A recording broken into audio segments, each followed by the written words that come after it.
porque en nuestro pueblo no se podía respirar. Había días que la gente tenía que salir a la calle con un pañuelo tapándose la boca y la nariz. La ropa tendida en las ventanas se ponía amarilla y las medias de las mujeres se quemaban si se acercaban demasiado al área industrial.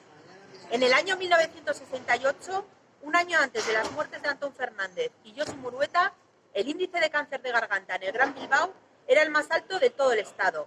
Se trató de una verdadera lucha por respirar, una lucha por vivir. La noche del 28 de octubre de 1969, Antón Fernández le alcanzó una bala de la policía franquista y después de 15 días en coma, murió. Durante esos días, un policía custodió su habitación. Al día siguiente, Josu Murueta secundó, junto a miles de vecinas y vecinos, la huelga en protesta contra la muerte de Antón, y una bala en el abdomen le mató. El hospital que la atendió llamó a su mujer días después para reclamarle el coste de la atención sanitaria recibida. Días después de los incidentes, se celebró un juicio militar que quedó en nada. No hubo explicaciones. Nunca se depuraron responsabilidades de los agentes implicados y de quienes dieron la orden de disparar, y el caso se cerró. Fue un accidente, dijeron.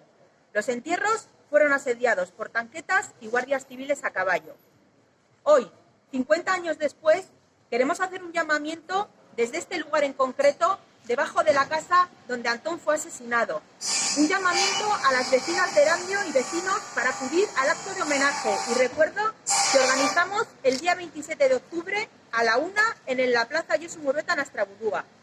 Porque ante los intentos de banalización y vaciado de contenido que nuestro ayuntamiento intenta en este aniversario, desde Erandio, Coro y Mená, y como en años anteriores, volveremos a pedir una vez más verdad, justicia, reparación y garantías de no repetición. Queremos saber qué pasó y queremos que los culpables asuman su responsabilidad, porque no puede haber víctimas de primera y de segunda, porque ya es hora y es de justicia. Porque lo que no se cuenta no ha pasado, no dejaremos de recordar y de contar nuestra historia, que es también la de Antón y Josu, y la de la lucha de nuestro pueblo por un aire limpio. Oroimenaz dago salgai, gora Antón, gora Josu. ¡Gora!